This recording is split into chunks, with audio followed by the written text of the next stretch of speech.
বিষাদ।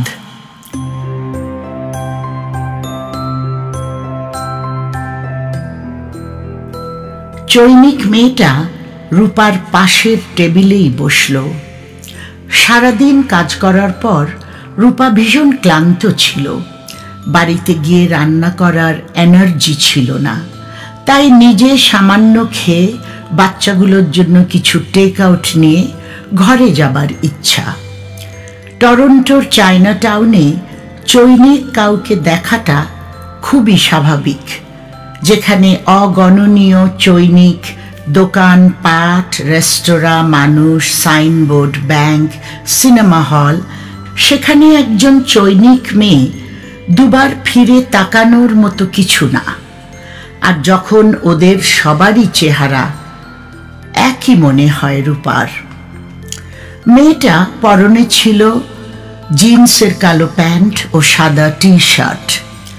চৈনিক মেয়ে ক্যানাডা কেন, হংকং, চীন, সিঙ্গাপুর, মালয়েশিয়াতে বহু দেখেছে, কিন্তু এর মতো মোটা বৃহৎ আকারের চৈনিক মেয়ে রূপা এর আগে আর কখনো দেখেনি। জিন্সের প্যান্টগুলো সাধারণত খুবই শক্তপোক্ত থাকে, কিন্তু মেয়েটার বিশাল পায়ের ওজনে প্যান্টের কিছু স্থানে সেলাই ছিঁড়ে যাচ্ছে।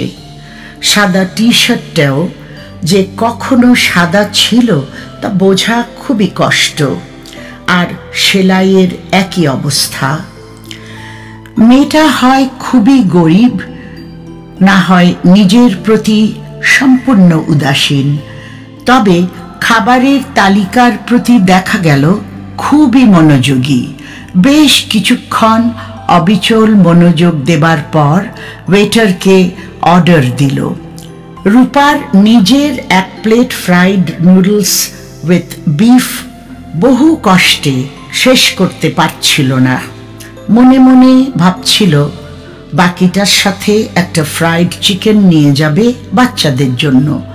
তখন আসলো এই মেয়েটির অর্ডার। এক দৃষ্টিতে তাকিয়ে থাকা অভদ্র জেনেও রূপা অবাক হয়ে তাকিয়ে থাকলো মেয়েটির টেবিলের দিকে। বিরাট এক বাটি স্যুপ, মনে হলো ক্র্যাব ভেজিটেবল স্যুপ। তারপর আসলো fried rice, fried noodles, shrimp with green onions, chicken with mushroom ও lobster in black bean sauce. কোনো দিকে না তাকিয়ে, কোনো কিছুর প্রতি ভ্রুক্ষেপ না করে 15 মিনিটের মধ্যে টেবিলের প্রতিটি আইটেম মেয়েটা অশেষ আনন্দে শেষ করল। তারপর ডেজার্ট অর্থাৎ মিষ্টান্ন, চৈনিক রাইস পুডিং ও কেক অর্ডার দিল। রূপার চোখের পলক পড়ছে না। তার নিজের নুডলস ঠান্ডা বরফ হয়ে গেছে। হ্যাংলার মতো কিছুতেই সে চোখ ফেরাতে পারছিল না। ক্যানাডিয়ান সম্প্রচার জার্নালে সিবিসিতে আগের রাতে একটা ফিচার দেখেছিল রূপা। একজন মানসিক ডাক্তার বলেছিলেন যে মানুষের ডিপ্রেশনের অনেক ধরনের বহিঃপ্রকাশ থাকে। এর মধ্যে রূপার মনে পড়ল অতিরিক্ত খাওয়া আর ঘুমানো চিহ্নিত করা যায় বহু লোকের মধ্যে। They are sometimes oblivious of the outside world. রূপা যে অভদ্রের মতো হা করে তাকিয়ে আছে মেয়েটির দিকে, সেদিকে তার কোনো খেয়াল নেই। এত মনোযোগ দিয়ে কাউকে খেতে রূপা আর কোনো দিন দেখেনি। যেন খাওয়াটাই তার জীবনের সবচাইতে বিশেষ কর্ম, বাঁচার সূচনা এবং সমাপ্তি। ইট টু লিভ নাকি লিভ টু ইট, রূপার মনে প্রশ্ন আসলো। এর মধ্যে মাতাল হয়ে একজন ক্যানাডিয়ান বৃদ্ধ লোক রেস্তোরাঁয় প্রবেশ করল। রূপার সামনের টেবিলে বসল। খাদ্যের তালিকা নিয়ে ওয়েটারের সামনে গেল। কি যেন কথা কাটাকাটি হলো। পর মুহূর্তে ম্যানেজার এসে হাজির, সাথে দুজন বডিগার্ড। ম্যানেজার অতিশয় নিম্ন ও ভদ্র গলায় বললেন, আপনি অনুগ্রহ করে খাদ্যের পয়সা অগ্রিম দিন, তা না হলে আমরা আপনার খাবার পরিবেশন করতে পারবো না, দুঃখিত।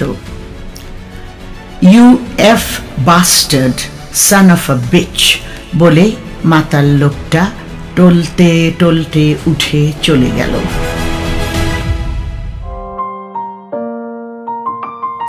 পাশের টেবিলে চোখ ফেরাতেই রূপা দেখল সেই বৃহৎ শরীরের অধিকারিণী চৈনিক মেয়েটা নাক ডেকে টেবিলের উপরেই অঘরে ঘুমাচ্ছে। ওয়েটারটা তীক্ষ্ণ চোখে পাহারা দিচ্ছে দাঁড় কাকের মতো, কখন মেয়েটা উঠবে আর খাবার বিল পরিশোধ করবে। রূপার মনে হলো মেয়েটা বড় দুঃখী, বাংলাদেশের অসহায় নারীদের মতো। একটি ধনী দেশেও, এই ক্যানাডায়ও মেয়েরা কত বড় অসহায়।